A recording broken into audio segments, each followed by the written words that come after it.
at this photo of me as a kid, I mean, admit it, I was darn cute. Yes. You'd never guess how I terrorized my family, right? Maybe terrorized is too strong of a word. I wasn't a troublemaker. In fact, I was the exact opposite. I was a rule keeper for this whole motley crew of incredibly attractive, smart, funny, and nice people, also known as the Burks family. Now, how did I rule keep? Well, you know that family member that actually makes you play Monopoly by the rules? Which is an incredibly boring game, by the way. That was me. I was also the person who tried to referee a pickup game. And let me tell you, neither family or strangers appreciate it when you call a foul on a hard screen. Okay? Rules, policies, procedures, laws. I used to go to the library and read law books. And if you're thinking, why would a little kid do that? Right? Even one that looked like Alex P. Keaton, like in my photo, I used to say it was because I loved the law, that nothing made me happier than knowing all the rules. Right? That wasn't quite the truth. Right? The real reason was because I was afraid. Let me explain. I grew up in Los Angeles, not far from Snoop Dogg, and I was born 4 years after him. Okay? We're like this, by the way. Right? I grew up with the best parents in the world, and I'll fight anyone outside. No, just kidding. Pretty good older sister, surrounded by neighbors and friends that always looked out for one another. Right? Along with all that good, there was actually a big bad. From a very early age, I saw that people like me, my family, my neighbors, our friends, we always seemed to be on the wrong side of a rule, a procedure, a law, or an expectation.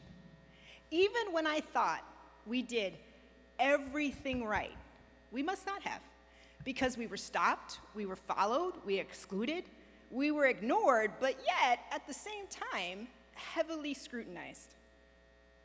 If this sounds familiar, it's because it's the story of a lot of Black, Indigenous, Latinx, Pacific Islanders, and Asian folks in LA.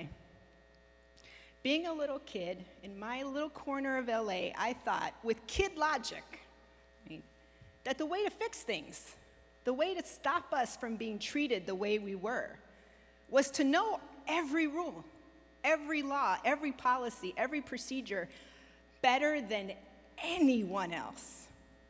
Then I could remind all the people around me. So you can imagine I was a real delight as a child. Right?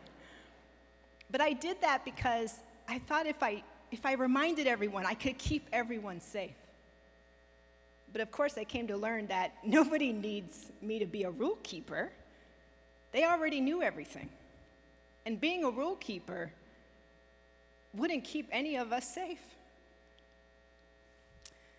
Laws, policies, procedures, they reflect the very worst and the very best of us.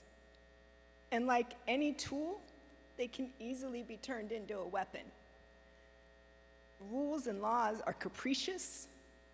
I found out at a very early age they cannot be counted on for justice or equality or fairness. And what I wanted was fairness. I craved it. I wanted certainty. I wanted objectivity. So obviously, I turned to science.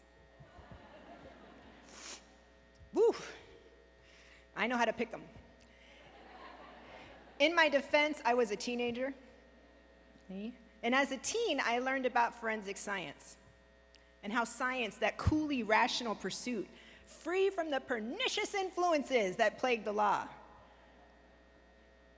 Oof, spoiler. Science could render criminal and civil procedures more just, right? Forensic science would fix it. Thing is, it can. It does. You've heard the stories, right? Some new forensic technique reveals new information, resolves a case. A wrongly convicted person is freed after some new forensic science review excludes them. Right? Problem is, that forensic science might have included them, and forensic scientists might have included them in the first place. Forensic science, like science in general, has long bragged about objectivity. It doesn't live up to the hype. And I had desperately wanted it to. I had needed it to. I spent years studying and working in chemistry and forensic science, only to end up where I was when I was a little kid, realizing that the thing I thought would keep everyone around me safe can, will, and is easily weaponized against us. I was devastated, as you can see, just thinking about it, or talking about it, breaks my heart.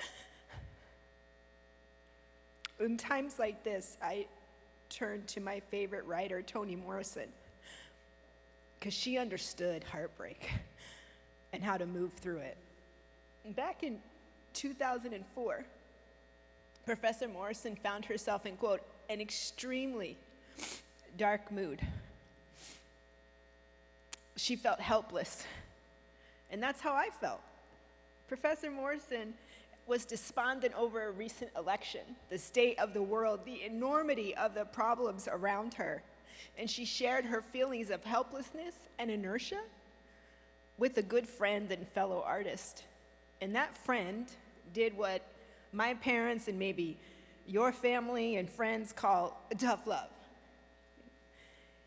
And this friend said, "This is precisely the time when artists go to work. Not when everything is fine, but in times of dread. That's our job." This was tough for Professor Morrison to hear, but it moved her. Not to act like everything was okay, but to act. To do the very things that she felt unable to do, her art, her job, her life. And like Professor Morrison, I had to move. So in times when I feel stuck, when I want to succumb, I repeat these words.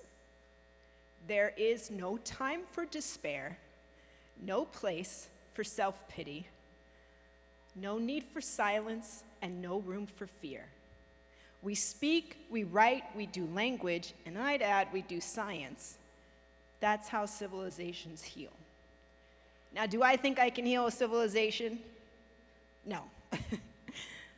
Just like I know I can't keep everyone around me safe. But like Morrison, like our ancestors, our loved ones, all of you, you know what I can do? A hell of a lot.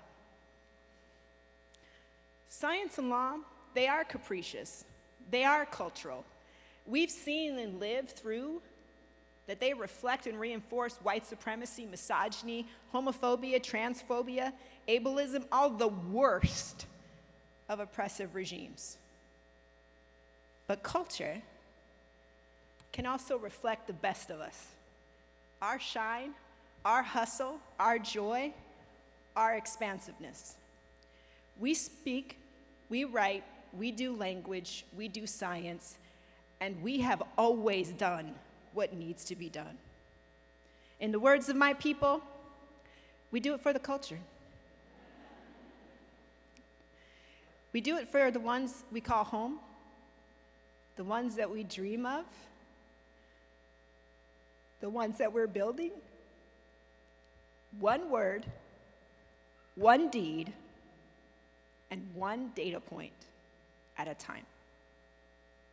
Thank you.